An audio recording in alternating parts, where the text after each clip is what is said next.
don't applaud too early. You have to endure me now for the 10th time already. This is my 10th anniversary as a speaker at PFS, which coincides with the 20th anniversary of your conference. So that's a big honor for me, of course. And many thanks again for the invitation to Gülzin and Hans. As usual, since about 2 or 3 years, I made a proposition to Hans. What about the topic of the free will, which is not free, but it's very useful that we think it's free? And he always says, oh no, David, that's another story. Why won't you speak about Javier Milei? That was last year. Or why won't you speak about a brief history of Swiss anarchism? That's a fine idea. That's a suggestion. I think it's a good one, and not that other story with the free will. Now, a brief history of Swiss anarchism. This is really, I think, something interesting. One could even say that a brief history of Switzerland, a brief history is anarchism. Maybe this is a fairly good example of anarchism, however you define it. One can say, some people say that in 1976 there was a football club, Bakunin, and they said, this is what I found in the internet, in 1976 they said, Switzerland is the cradle of anarchism. This is a football game of young people. Maybe at that time this was about like Hans looked like as a young leftist revolutionary. Maybe he did not play football, I do not know, but when they celebrated Switzerland as the cradle of anarchism, they looked back a century ago when this cradle started to exist, and they referred to this event in 1869. That was an anarchist workers' union convention in Basel in Switzerland, the place I live, and the famous, internationally well-known and chaste anarchist Mikhail Bakunin spoke at that convention in that beautiful hotel. I know the hotel where it is.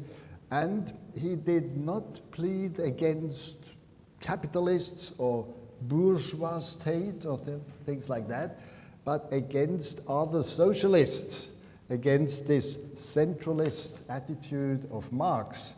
So there were not just socialists, leftists, but anarchists. This was very typical and important for them, and that took place in Basel. So it seems that Basel is, or Switzerland, let's say, is the cradle of anarchism. This is the same conference. You see, beautiful, this hotel. This is like anarchists celebrate their conventions, their reunions.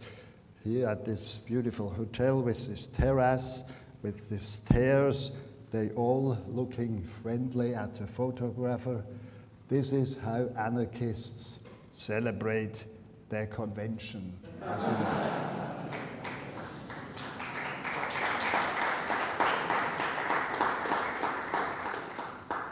And of course, we are the heroes of anarchists because in Geneva, the famous Empress Sissi was assassinated by an anarchist. So Switzerland is the cradle of anarchism. But after this episode, let me try to go a bit deeper into what anarchism is, and namely what Switzerland is about with anarchism. I distinguish between external and internal anarchism. If a country, a population, has an anarchist attitude, there is a external, international, so to speak, aspect, and on the other side, the internal one. The external one means, I would say, not being vertically integrated into a bigger entity, not just being a small part of a bigger thing. This is the external aspect of anarchy. Anarchy, which means anarchy without arche, Greek, which means first, superior, without central monopolized power. This is anarchy. And this is the meaning if you look at the external aspect of anarchy. What is not excluded is that you have horizontal contractual relationships that can be binding, but it's not a vertical integration. That's the external aspect. And now the internal one. This means that internally, within this group, within this population, within this country, there is no center of power. There is no involuntary collectivity. This is the meaning of the internal side of anarchism. But here again, what is not excluded, that there are centers, in the plural, centers of power, economic centers, scientific, cultural centers, whatever, with voluntary memberships. So anarchism does not mean lack of structure, lack of organization, but no integration outside and no monopoly inside. What does this mean now for Switzerland? The Helvetii, Switzerland, Confederatio Helvetica, this is the official notion, Helvetii, the Swiss. So the Helvetii, maybe from the very beginning, this was a small population somewhere in the place where today we have Switzerland. This is a beautiful picture when they defeated the Romans in one battle somewhere around 100 before Christ. They tried at least to resist the Romans at that place when they forced them under the yoke. In this beautiful picture here. That was an exception, by the way. On the long run, they could not resist. But that was the attempt to get external anarchy, not to be integrated. Internally,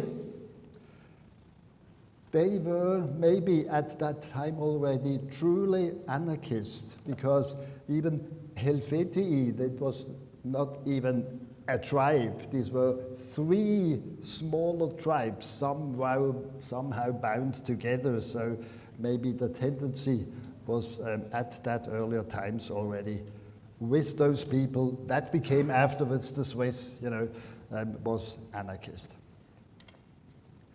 Now a bit later, 100 our time, AD, we have this Roman Empire that grew and grew. We have these red Italian parts, we have the provinces there, but in these provinces you do not find any Helvetic province or Swiss province or things like that. In that area where today Switzerland is, there was nothing specific, there was not an entity, neither externally, neither internally. So that's not yet the anarchist Switzerland. Now, a bit later, early Middle Ages, around 1000 AD, we have a multitude of medium-sized entities beginning to form a horizontal, essentially horizontal empire.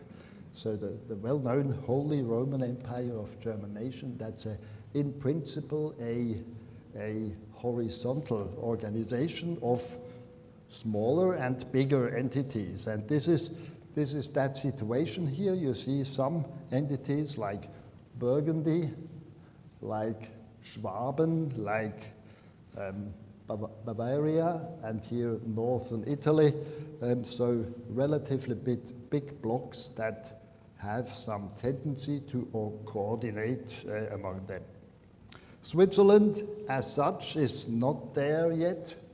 At that place, what is interesting is that it's not within one of these blocks, it's somewhere in between. It's maybe it once then will be just a leftover of bigger blocks.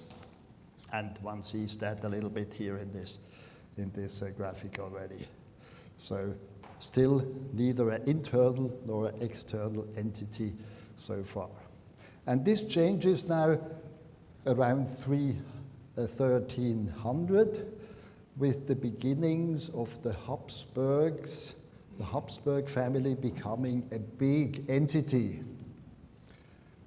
And not by accident, within the same period of time, these are the beginnings of Switzerland as an entity refusing being part of a bigger entity. So while Habsburg is growing up, there is something that resists becoming a part of it, and this is Switzerland. So it starts to form itself from an external anarchist approach.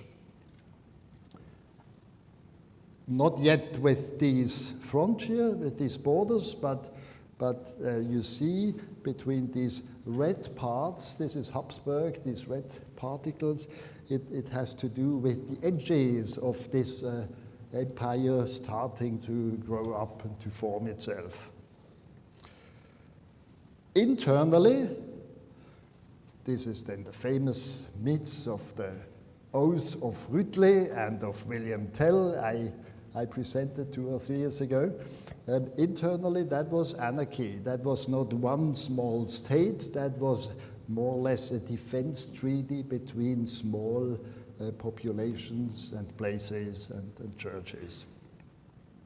So one could say, we heard before, Switzerland is the cradle of anarchy. One might say anarchy is the cradle of Switzerland, if this is true. I don't know. It's wishful thinking, perhaps. Then the Holy Roman Empire has developed. In this context, Swiss became something like a relatively stable place, internally still completely anarchist, with many places, cantons and towns and areas and different languages, still, but more or less accepted from the places around that it's Switzerland. In the meantime, other big blocks have developed. On the left side here, you see France, that still was big before. On the right side, you see Habsburg, not yet that big. You see even more to the right side, Hungary. So that later on became the big double monarchy of the Habsburgs. And in between, you have these many small states formed together as this Holy Empire. Within them, the Swiss as not the smallest, but one of the middle-size or small-size entities. And at that time, this is historically interesting, the Swiss had the idea, now we too, we will become a big entity.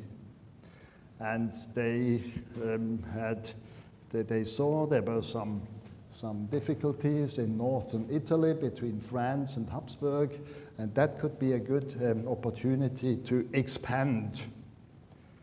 And maybe that was a mistake. In 1515, it was an attempt to expand by conquering these northern Italian parts, Piedmont and Lombardy.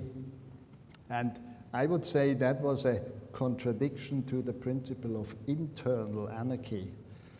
That was an effect outside, of course, but maybe it's an aspect of internal anarchy that they conquer and they force, for instance, these Italian parts into their own entity. So that's That's a contradiction to an anarchist principle. By the way, anarchist principle that never was declared. I'm just describing what went on.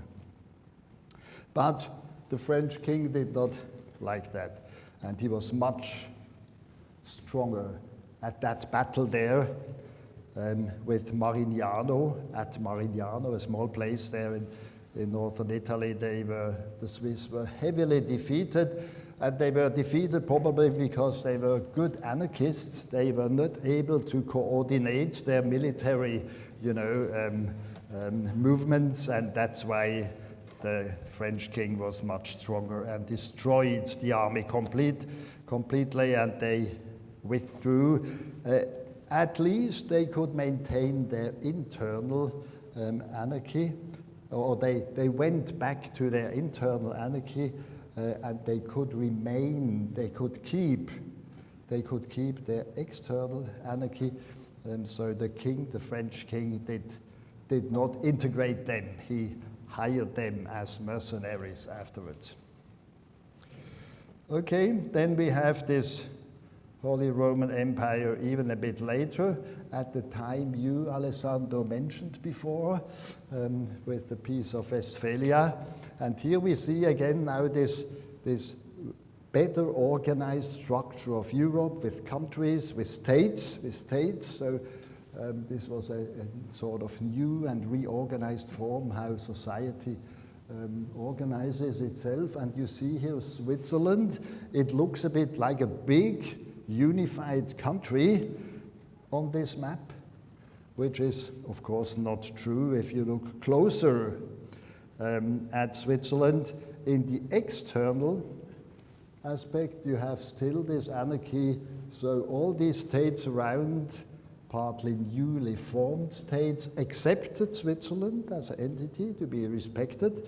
They were not integrated, and Switzerland internally, and now this map is just not precise. Internally, it looked like that. So that would be the true map of that situation with these different cantons and languages and things like that. Of course, there is something around Switzerland, but not a unification. So externally granted, internally not challenged. They, within this group, they remained anarchist. That changed actually only a bit later with Napoleon. Here we see the big Napoleonian empire, and Switzerland just as one province, so to speak, one part of this big empire here, of the French Empire. And here again, this old name, Helvetii, I mentioned before, came up with the République Helvétique, implemented by Napoleon. That was an interruption, one could say, of the external aspect of anarchy. While, and this is interesting, the internal, you see that, it was not just a territory, a sub-territory of France. Again, if you look at it more precise, there was still this diversity.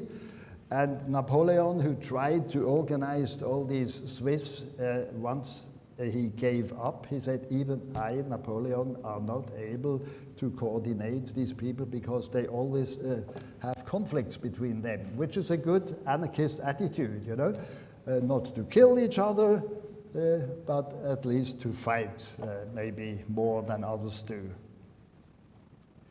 So one could say, internally, they could resist in a certain way to Napoleon. And then after Napoleon, so we have the Vienna Congress, 1815. Actually, that's now the end of history, one could say, and hope for Switzerland. One could say at that time, because back to external anarchy, Napoleon is pushed back, while entering internally into a more specifically designed and organized, but still horizontal confederation, a loose confederation of 22 independent cantons. This was not a state. This was a federation. So the internal aspect, internal anarchy was upheld or even underlined and enforced, impaired, enhanced against before. So one could say that's fine, that's now the end of history. We have Switzerland with external and internal perfect anarchy, but as you know, there is no end of history. And then came this famous Sonderbund War. That's an episode I mentioned already once here in this group. These were tensions between liberal and conservative cantons. These here in the map, the green parts, these are mainly Protestant, not Ticino, but they were liberal cantons, while these lila colored parts were the Catholic centers, mainly in the center of the country, then south in the canton of Valais, Fribourg. So these were typically Catholic, Pope-oriented also, some of them, and conservative structures, but they were member of this loose confederation of these 22 cantons. And then these liberals, these so-called liberals, became quite aggressive and tried with really illegal military force to force cantonal cantons like Lucerne, for instance, to push away their government and implement new liberal governments, things like that, which led to this Sonderbund, so that these Catholic cantons formed a new coordination of defense, so to speak, this Sonderbund, special federation. And the Protestants, the liberal, actually, who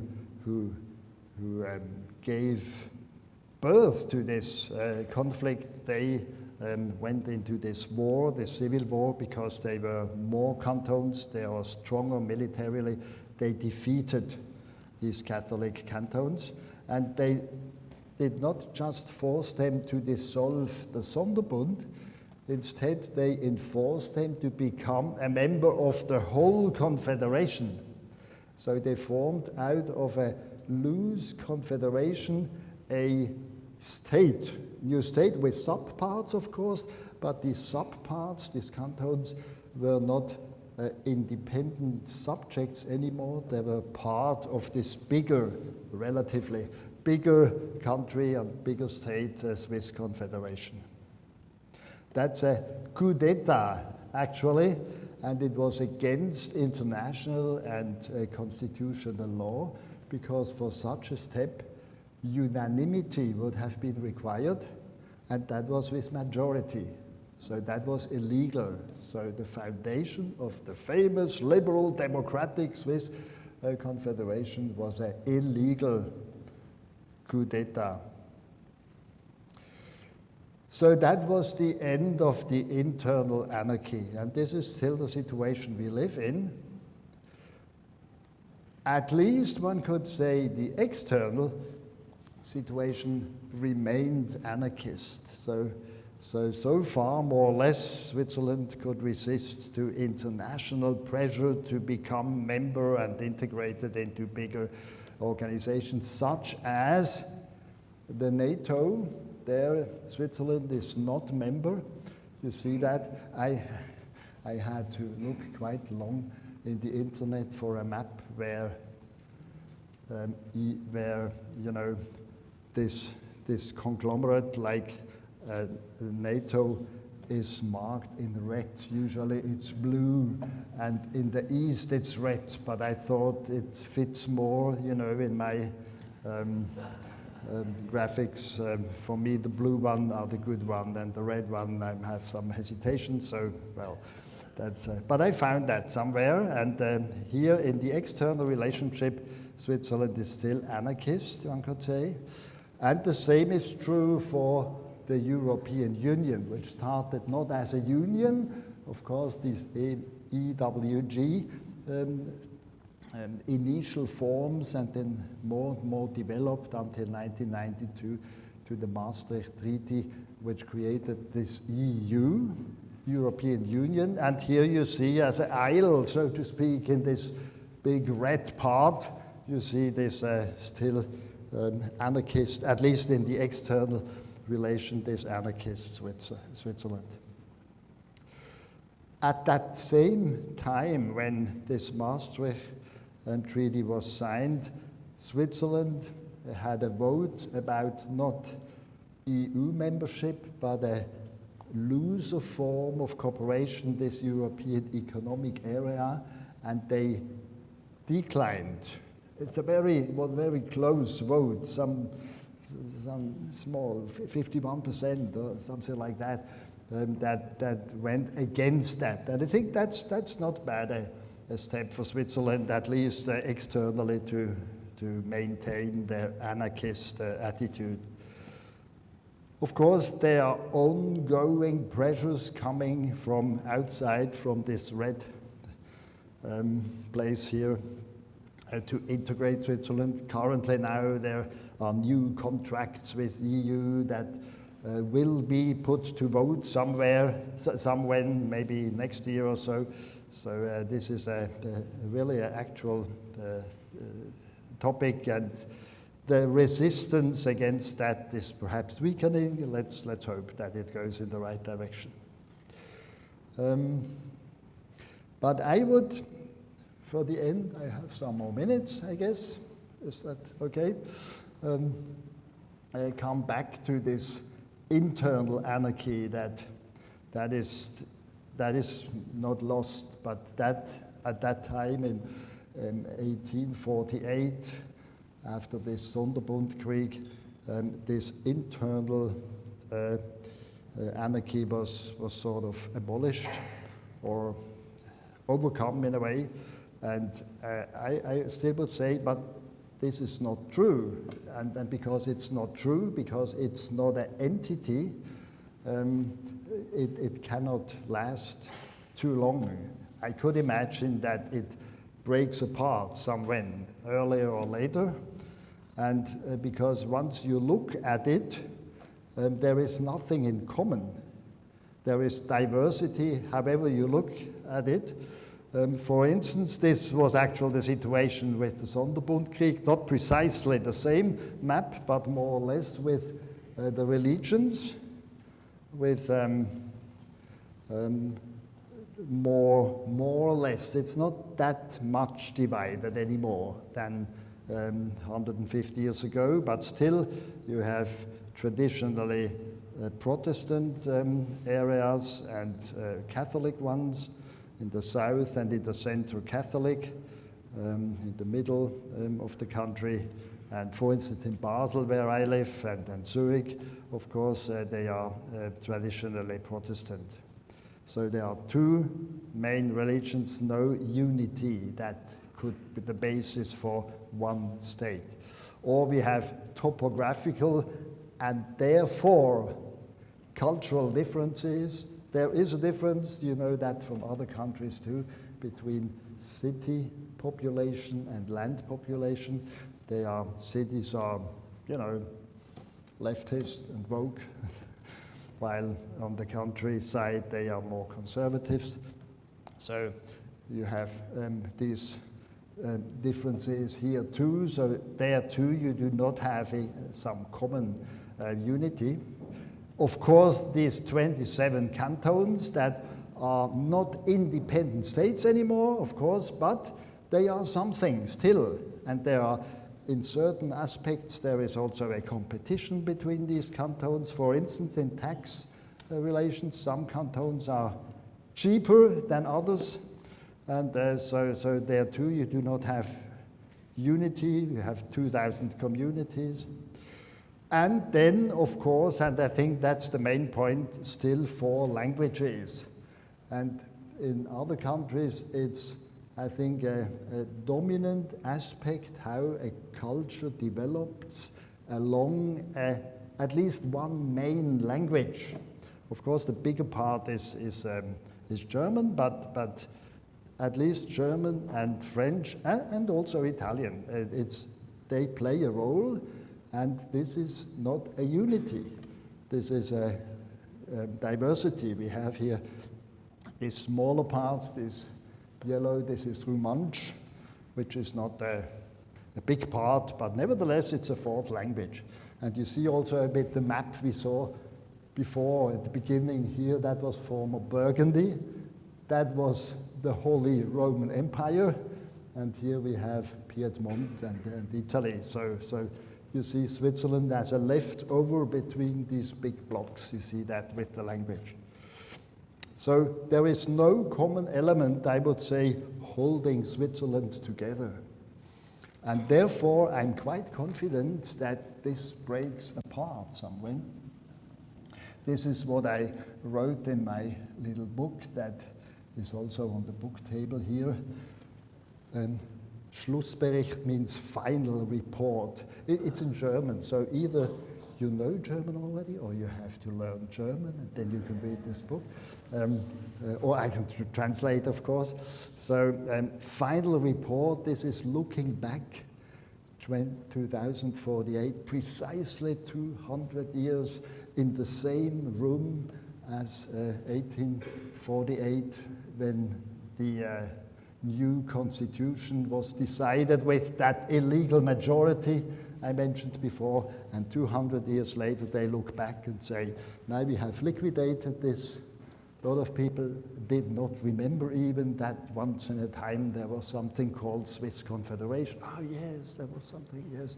In the meantime, I thought that is over already. So this is the situation in that book. So one could say in 23 years from now, this internal anarchy could be restored.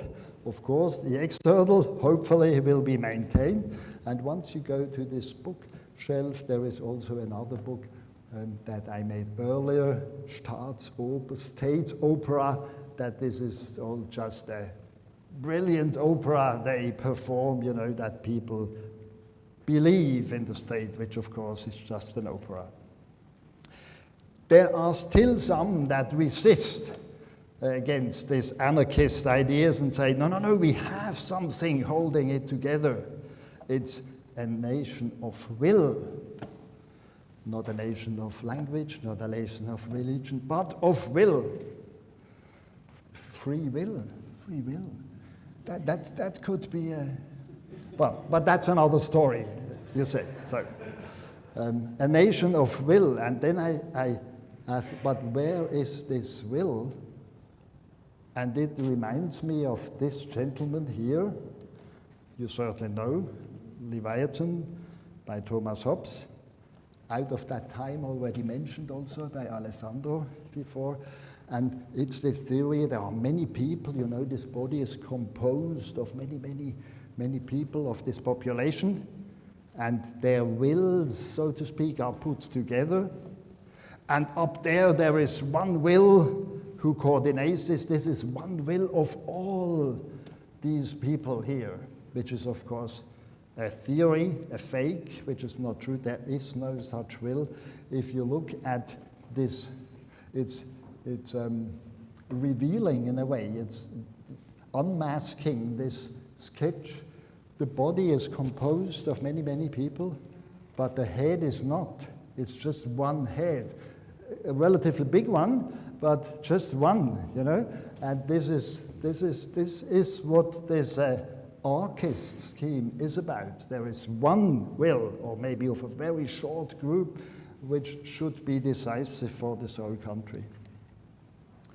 So if they speak about the nation of will, they have an idea, something like that. And once I say there is no such one will up there,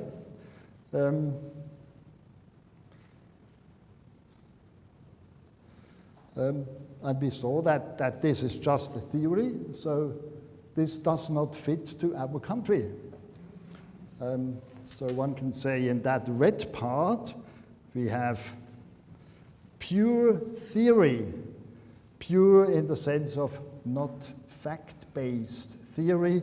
One will, this is, I would say, just not existing. This is the theory, so this nation of will approach is a fake, while on the basis we have many wills, many diversified wills. This is pure reality. So that's why I can imagine that this lower part has the force to live much longer than something based on this red part. So to come to the conclusion is, there is no such thing as a common will.